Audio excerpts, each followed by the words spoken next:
अस्सलाम वालेकुम viewers, welcome back to my channel. आज की वीडियो बहुत डिमांडिंग वीडियो है। बहुत सारी आपकी रिक्वेस्ट आ रही थी, तो फिर मैंने आई मेकअप की थ्योरी पे वीडियो बनाई है। और मेरा खुद भी दिल था कि अब आई मेकअप मैंने आपको स्टार्ट करवाया है तो थ्योरी और पार्ट्स आपको पता होने चाहिए। अच्छा मेकअप करने के लिए और अच्छा मेकअप आर्टिस्ट बनने के लिए आपको आई के पार्ट्स का पता होना बहुत ज़रूरी है। तब आप शेड्स की एप्लीकेशन अच्छी करते हैं, आप ब्लेंडिंग अच्छी करते हैं, आपको अपनी लिमिट्स का पता होता है कि आपने किस शेड को कहाँ तक अप्लाई करना है।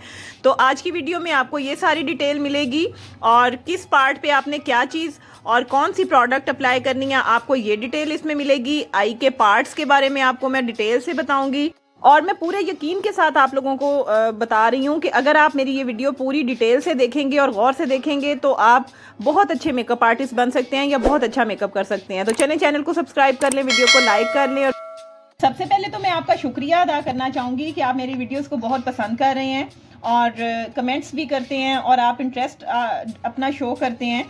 तो मुझे खुशी होती है कि आप, अगर मैं आप लोगों के लिए मेहनत कर रही हूँ तो आप लोग देख भी रहे हैं और उससे कुछ सीख भी रहे हैं। तो आप लोगों को सिखाना मेरा मकसद है और मैं आप लोगों को बार बार कहती हूँ कि अगर आप मेरे चैनल पे रहेंगे और मेरी पूरी वीडियोस को देखेंगे, इंशाल्लाह मैं यकीन के साथ कह रही हूँ कि आप लोग बहुत अच्छे मेकअप आर्टिस्ट बन सकते हैं। इवन अगर जो पॉलर्स बना रहे हैं अपने, वो पॉलर्स भी अगर रन करना चाहते हैं, मुझसे कोई मशवरा लेना चाहते हैं, तो मैं बहुत फेयर मशवरा दूंगी। मैं किसी के साथ किसी से कुछ छुपाऊंगी नहीं और जितना फेयर आप मेरे साथ चलेंगे मैं उतना फेयर आप लोगों के साथ चलूंगी। तो आज का हमारा टॉपिक है आई मेकअप की थ्योरी।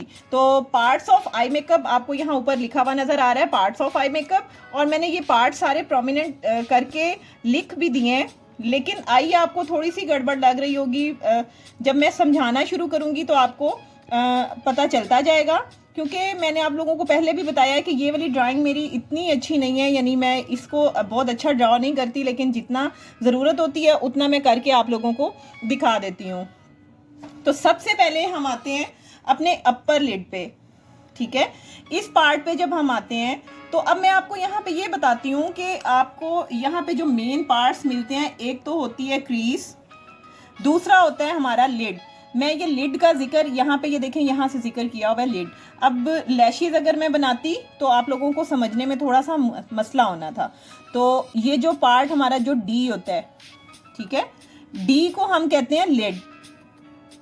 ये पूरा जो डी बनता है, हम सिंगल आई शेड के साथ डी बनाते हैं, इसको हम लिड बोलते हैं। यहाँ पे मैंने लिखा हुआ भी है, आप भी इस आई को नोट कर लें अपने पास। और ये लिड वहां तक होता है जहां पे, मैं थोड़ा सा आपको एक्सप्लेन कर देती हूँ। यहाँ पे ये आईब्रो बनाई हुई है मैंने, आईब्रो के नीचे वाला जो एरिया है, हम इसको इस तरह से रख के, ब्रश को अपने इस तरह से रख के भी इसको जज कर सकते हैं कि कितना एरिया हमारा हाईलाइटिंग है। तो इसको हम बोलते हैं ब्रो बोन।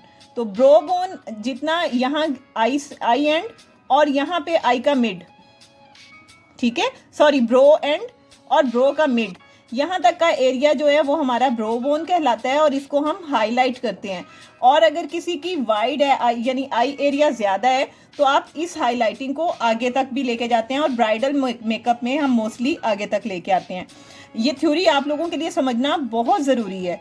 इस थ्योरी को जब आप समझेंगे तो आप आई मेकअप बहुत अच्छा कर सकते हैं। फिर तो मुझे आई मेकअप करके भी दिखाने की ज़रूरत नहीं पड़ेगी, आप मुझसे अच्छा मेकअप करने लग जाएंगे अगर आप इस थ्योरी को अच्छा समझ लेंगे। फिर हमारे ब्रो बोन से नीचे और लिड के दरमियान में एक एरिया होता है जिसे हम कहते हैं क्रीज, ठीक हो गया, आई की क्रीज। आई की क्रीज की इंपॉर्टेंस क्या है ये मैं आपको बता दूं। क्रीज जो है, ये तस्वीर मैं यहाँ पे ऊपर भी आपके लिए चलाई हुई है। इस तस्वीर को अगर आप, यानी इस पिक्चर को आप देखेंगे तो आपको साथ साथ समझ भी आती जाएगी। क्लियर पिक्चर मैंने एक लेके और वो भी लगा दी हुई है, आप ये देखें ऊपर। तो क्रीज, ब्रोबोन और क्रीज, ठीक है। फिर तीसरा आता है लिड। अब इस क्रीज को हमने कैसे जज करना है और इसकी क्वालिटी क्या है या ये क्यों इंपॉर्टेंट है ये मैं आपको बता दूं। क्रीज इसलिए इंपॉर्टेंट है, जब हम क्रीज बनाते हैं तो हमारी आई जो है वो कॉन्टोर हो जाती है और मैरून कलर के साथ हम ये क्रीज बनाते हैं। मैं आप लोगों को क्रीज या फिर सॉकेट बोलते हैं इस एरिया को, ठीक है। सॉकेट में अभी जो 2-3 मेकअप आपको करके दिखाए हैं उसमें मैंने सॉकेट एरिया आपको दिखाया भी था। अब हम कैसे जज करेंगे कि सॉकेट एरिया हमें कहाँ मिलेगा। अब ब्रो बोन और लिड के दरमियान में एक जगह होती है अब अगर मैं यहाँ पे कहूँ ना, यहाँ पे मैं अपना ब्रश रख के हल्का सा दबाऊं तो नहीं दबेगा। जब आप रियल आई पे रख के दबाएंगे तो ये नहीं दबेगा। क्यों नहीं दबेगा? क्योंकि यहाँ पे हमारा आई बॉल होता है, ठीक है, नहीं प्रेस होगा। इससे ऊपर जहाँ पे क्रीज होती है वहां पे जब आप ब्रश को प्रेस करेंगे तो दब जाएगा, ठीक है, हल्का हल्का सा प्रेस होता है। तो वो जहाँ पे कट बनता है ना, उस जगह को हम क्रीज बोलते हैं और वहां पे हम कंटोर करते हैं। तो उम्मीद करती हूँ कि क्रीज की भी आपको सही समझ आ गई होगी या सॉकेट एरिया की आपको बहुत क्लियर समझ आ गई होगी, ठीक है। अब उससे नेक्स्ट आ जाता है लिड। तो लिड वो एरिया जब हम आंख बंद करते हैं, पूरी आंख जिससे ढकी जाती है, वो जो है लिड कहलाता है, या फिर हम उसको डी बोलते हैं, आई का डी बोलते हैं, ठीक है, जिसपे हम सिंगल शेड की एप्लीकेशन करते हैं। अभी जो लास्ट मेकअप मैंने ग्रीन आई बनाई थी उसमें मैंने जो सिंगल आई शेड की एप्लीकेशन की थी ग्रीन कलर की, उतना एरिया हमारा डी कहलाता है। आप जरा उसको भी देख लीजिएगा, मैं पिक्चर भी अभी लगा देती हूँ। उसके बाद हमारी अपर लैश लाइन आ जाती है। अपर लैश लाइन, अब ये सारे पार्ट्स जो है ना बहुत इंपॉर्टेंट है, क्योंकि अगर हम मेकअप में ब्रो बोन पे हाईलाइटिंग नहीं करेंगे तो भी मेकअप अधूरा है। क्रीज नहीं बनाएंगे, क्रीज तो बहुत इंपॉर्टेंट चीज है ना। अगर आपने मेकअप नहीं किया ना, आपने आई मेकअप पूरा नहीं करना, आप ना करें। आपको मैं अब बहुत सिंपल ट्रिक्स भी अब बताने वाली हूँ इंशाल्लाह। तो अगर आपने पूरा आई मेकअप नहीं करना, सिर्फ क्रीज बना लें, बेस बनाई हुई है आपने लिपस्टिक की, आपने ब्लश ऑन किया, कंटोरिंग की, और आप सिर्फ आई पे क्रीज कर देंगे ना, यानी सॉकेट एरिया ड्रॉ करके लाइनर लगाएंगे, तो आप देखिएगा कि आपकी आंख जो है वो कितनी खूबसूरत लगने लग जाती है। तो मैं ये आपको ये भी बताऊंगी। तो इसकी भी इंपॉर्टेंस आपको पता चल गई है कि जब इसको हम हाईलाइट करते हैं तो आई जो है वो हमारी ग्लो करती है। इसकी आपको इंपॉर्टेंस पता चल गई, यानी क्रीज की या सॉकेट एरिया की, कि अगर हम ये करते हैं तो हमारी जो आई है वो कॉन्टोर हो जाती है, उसमें डेप्थ आ जाती है। इसकी भी इंपॉर्टेंस आपको पता चल गई। लिड जब हम ऊपर नीचे करते हैं तो जो शेड अप्लाई हुआ होता है वो बहुत प्यारा और यानी अच्छा लगता है। और आप जिस तरीके से ब्लेंडेड तरीके से आप जब उसको लगाते हैं तो आपकी आई जो है वो छोटी और बड़ी दिखती है इस लिड के जरिए। लिड को हमेशा कोशिश करनी चाहिए थोड़ा वाइड बनाएं, छोटा नहीं बनाना चाहिए लिड को। जब छोटा बनाएंगे तो आई का इम्पैक्ट छोटा हो जाएगा, ठीक है। आई का इम्पैक्ट हमने बड़ा रखने के लिए लिड को थोड़ा बड़ा रखना होता है, ठीक है, जहां पे आपका सॉकेट एंड होता है वहां तक। अब हम आगे अपर लैश पे, अपर लैश लाइन, ठीक है, ये हमारी लैश लाइन होती है। ये हमारी आई स्टार्ट हो रही है ना जहां पे हमारी लैशेज होती हैं, तो अपर लैश लाइन। अपर लैश लाइन भी इंपॉर्टेंट है। इस पे भी आपने काजल की एप्लीकेशन करनी होती है या फिर आपने वाइट पेंसिल लगानी होती है। अगर आप नीचे लगाते हैं तो आपको ऊपर भी अप्लाई करनी चाहिए। और लैश लाइन की, अपर लैश लाइन की इंपॉर्टेंस इसलिए भी है क्योंकि जब हम लैश को अप्लाई करते हैं वो भी हम अपर लैश लाइन पे करते हैं। लैश लाइन, अब देखिए आज आपको समझ आ गई होगी कि हमने अपनी लैशेज को किधर अप्लाई करना है। तो लैशेज हमने अप्लाई करनी है अपनी अपर लैश लाइन पे, बिल्कुल लैश लाइन पे रखते हुए, और लैश लाइन से ही हम अपने लाइनर को स्टार्ट करते हैं। तो अपर लैश लाइन की इंपॉर्टेंस इसलिए है कि इस पे आपने लाइनर को अप्लाई करना होता है, इस पे आपने लैशेज को अप्लाई करना होता है, और लाइनर इससे ऊपर होता है। ठीक हो गया। अब हम अगर ऊपर वाला पार्ट आपको क्लियर हो गया, अच्छा एक और रह गया आउटर वी, ठीक है। यहाँ पे आपने देखा होगा जो मैंने आपको अभी करके दिखाए हैं आई मेकअप, उसमें आप देखें कि यहाँ पे आके मैं अपना कॉर्नर बनाती हूँ और आउटर साइड पे ब्लेंडिंग करती हूँ, ठीक है। तो कॉर्नर का हमारा जो लिमिट होती है ना वो ये होती है, ये हमारा आई एंड और हमारा ब्रो एंड, तो हमारे पास ये लिमिट होती है। हमेशा याद रखें आपका जो शेड है ब्लेंडिंग के साथ यहाँ तक होना चाहिए, ठीक है, आपकी ब्रो एंड और आपकी आई एंड, ये लिमिट्स हैं हमारी। मैं आपको साथ साथ लिमिट्स भी बताती जा रही हूँ कि किस शेड की लिमिट कहाँ तक है या किस। अच्छा, एक ये लिमिट आपको समझ आ गई। अब आपको ये आउटर वी भी समझ आ गया कि आपने वी कहाँ तक बनाना है। अच्छा, एक यहाँ पे मैं आपको बताती जाऊँ कि अगर आपकी आई बहुत छोटी है, जो बहुत छोटी छोटी आईज होती हैं, चाइनीज आईज होती हैं, उनकी हमने अगर ब्लेंडिंग करनी है ना तो हम इधर से हल्के सी, इससे बाहर हमने शेड की एप्लीकेशन नहीं करनी। ये जहन में रखें कि इससे बाहर शेड की एप्लीकेशन नहीं होगी। यहाँ तक आपने शेड की एप्लीकेशन, मैंने अभी जो ग्रीन आपने मेकअप देखा होगा वो मैंने किया ही इसलिए था कि मैंने अंदर जो सी बनाया था वहाँ पे डार्क थी आपकी, ठीक है, एप्लीकेशन डार्क थी, और फिर मैं उसको ब्लेंड करती गई, ब्लेंड होते होते वो यहाँ तक थोड़ा डार्क था, और अगर वो आउटर साइड पे गया तो वो उससे भी लाइट हो गया, ठीक है। तो इस तरीके से आपने एंड पे रहना होता है। तो ये आपकी लिमिट है। बहुत सारे स्टूडेंट्स जो हैं वो क्वेश्चन करते हैं कि हमने आई शेड कहाँ तक लगाना होता है, तो वो यहाँ तक है, ठीक है, ब्रो एंड और आई एंड। और दूसरी बात, अगर इस साइड पे आ जाएं तो आपने अपने टीयर डक्ट से, टीयर डक्ट है ये, ठीक है, यहाँ से हमारे आंसू ऐसे बाहर आते हैं ना, तो इसको हम टीयर डक्ट बोलते हैं। तो टीयर डक्ट से और आपका ये जो ब्रो है, आपने यहाँ तक अपने शेड को रखना है। आपने नोज वाला, यहाँ से आपकी नोज ऐसे स्टार्ट होती है, आपने नोज वाले एरिया पे शेड को नहीं लेके आना होता। अगर आप लेके आएंगे तो आपका आई वाले जो दोनों साइड की आईज वाला जो एरिया है वो ऐसे लगेगा पूरे फेस पे आपकी आईज ही हैं, ठीक है। आपने ये काम बिल्कुल नहीं करना होता। यहाँ से हमने आगे शेड को नहीं लेके जाना, यहाँ से आगे नहीं शेड को लेके जाना। अक्सर लोग ऐसा करते हैं, बहुत बड़े बड़े मेकअप आर्टिस्ट भी ऐसा गलती कर जाते हैं कि वो नोज के पास ले आते हैं शेड को। तो हमने नोज के ऊपर शेड को, यानी हल्का सा जहाँ से आपकी नोज स्टार्ट हो रही होती है, आपने वहाँ पे शेड की एप्लीकेशन नहीं करनी। अपर जो एरिया है वो आपको क्लियर हो गया है। अब नीचे आ जाते हैं।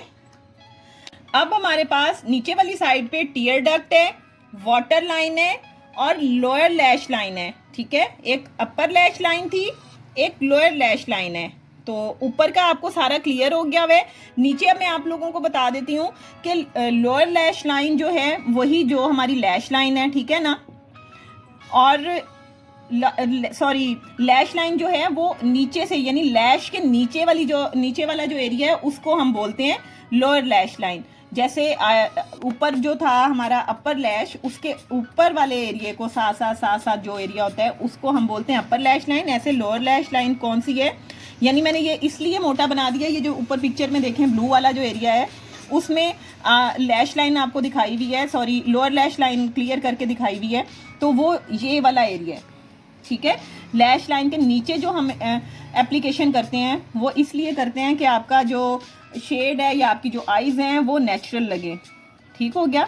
और इसकी जो इम्पोर्टेंस है वो ये है कि हमें अगर नीचे लाइनर अप्लाई करना है तो इस लैश लाइन के बिल्कुल साथ अप्लाई करना होता है। अगर कोई शेड अप्लाई करना है तो lash line, lower lash line के बिल्कुल साथ साथ करना है। लैश लाइन में और शेड में, लैश लाइन में और लाइनर में आपका गैप नहीं होना चाहिए, ठीक है। एक तो हमने ये गैप फिल करना है, तो लोअर लैश लाइन की आपको इंपॉर्टेंस समझ आ गई, ठीक है। और फिर वाटर लाइन, ये जो आंख का अंदर वाला हमारा एरिया होता है ना, इसको हम वाटर लाइन बोलते हैं, जहाँ पे आप काजल लगाते हैं या वाइट पेंसिल लगाते हैं। तो इसकी इंपॉर्टेंस भी इसलिए है क्योंकि ये बहुत प्रोमिनेंट होता है। तो प्रोमिनेंट होने की वजह से अगर हम पूरा आई मेकअप करते हैं और हम इसको ऐसे ही छोड़ देते हैं, ना हम वाइट लगाते हैं, ना हम बेज लगाते हैं और ना ही हम इसमें ब्लैक लगाते हैं, तो ये आई मेकअप जो है वो बहुत रूखा रूखा लगता है आपका। तो आई मेकअप को जान देने के लिए आप देखिएगा, आप कभी ऐसा भी करके देखें कि आप पूरा आई मेकअप कर लें और पूरा आई मेकअप करने के बाद जब आप इसको देखेंगे ना, वाटर लाइन को जब नहीं लगाया होगा और लगाने के बाद आप दोनों का फ़र्क देखिएगा कि क्या फ़र्क आता है, ठीक है। तो जब वो आप फ़र्क इसको देखेंगे या डिटरमिन करेंगे तो आप लोगों को समझ आ जाएगी कि वाटर लाइन की क्या इंपॉर्टेंस है मेकअप में। हमेशा जब भी आपने, अगर आप चाहते हैं कि आप ब्लैक नहीं देते तो आप स्किन कलर का जो है वो पेंसिल जो है वो यूज़ कर लें, बेज कलर की पेंसिल यूज़ कर लें। आप ना वाइट करें ना ब्लैक करें, प्रोमिनेंट ना करें, लेकिन आई के अंदर आपने लाजमी कुछ ना कुछ लगाना होता है वाटर लाइन पे, ठीक हो गया।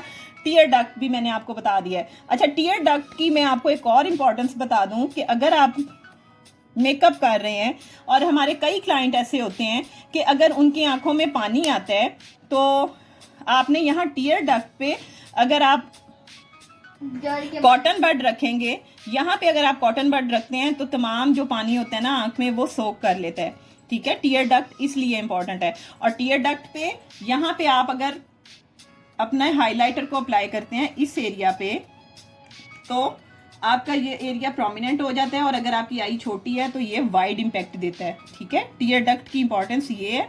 तो टीयर डक्ट, अगर आपके आंसू आ गए हैं या पानी आ गया है आंख में तो उसको आपने ख़त्म कैसे करना है मैंने आपको ये भी बता दिया कि या तो टिश्यू रख लें इस आई के कॉर्नर, मतलब आई के कॉर्नर पे, या फिर आप कॉटन बड के साथ साफ कर सकते हैं। दूसरा एक ये भी ट्रिक है कि अगर आंख में पानी आता है तो फिर लंबे लंबे सांस लेने को कहा जाता है क्लाइंट को कि लंबे सांस लें, नाक से सांस लें और मुंह से रिलीज करें, ठीक है।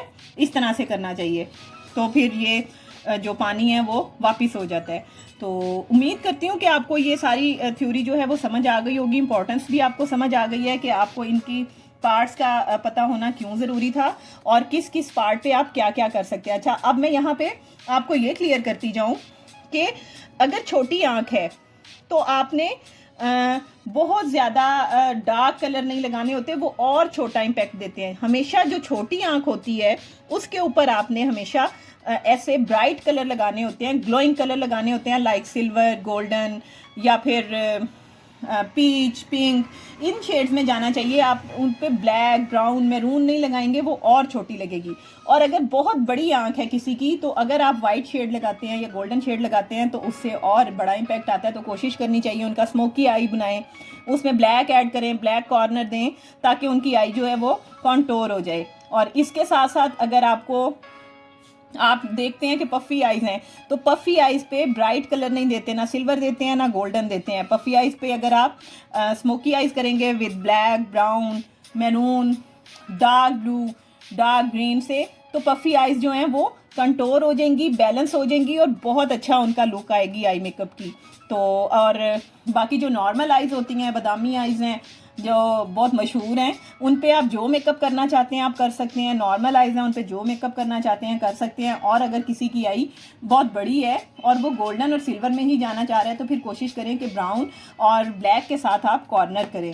ठीक है, तो ये कुछ टिप्स हैं और ये मैं अपने मेकअप्स में आपको साथ साथ बताती भी रहूँगी। आप मेरे से क्वेश्चनिंग कर लिया करें और आप लोग करते हैं, पूछते हैं मुझसे, और ईजी होके पूछा करें, मैं आपको तमाम सवालों के जवाब दूंगी। तो इसके बाद अब मैं आपको नेक्स्ट बताऊंगी टोन्स के बारे में। तो जो हमारी अंडर टोन्स होती हैं, एक तो ये थ्योरी हो गई, ये थ्योरी बहुत इंपॉर्टेंट थी, मैं बहुत दिनों से टाइम निकालना चाह रही थी लेकिन मैं टाइम नहीं दे पा रही थी, उसके लिए माजरत है। तो अब आपको नेक्स्ट फर्दर जो है वो क्लासेस मिलती रहेंगी और मैं उम्मीद करती हूँ कि आपको मेरा आज का जो लेक्चर है वो ज़रूर पसंद आया होगा। अगर पसंद आया है तो मेरी वीडियो को लाइक कर दें, शेयर कर दें, और जो मेरे चैनल पे नए हैं वो मेरे चैनल को सब्सक्राइब किए बगैर यहाँ से मत जाएं, और जिन्होंने सब्सक्राइब किया हुआ है उनका तो बहुत शुक्रिया, और जो अभी कर देंगे उनका भी शुक्रिया। और इंशाल्लाह मिलते हैं नेक्स्ट वीडियो में। टिल देन अल्लाह हाफिज़।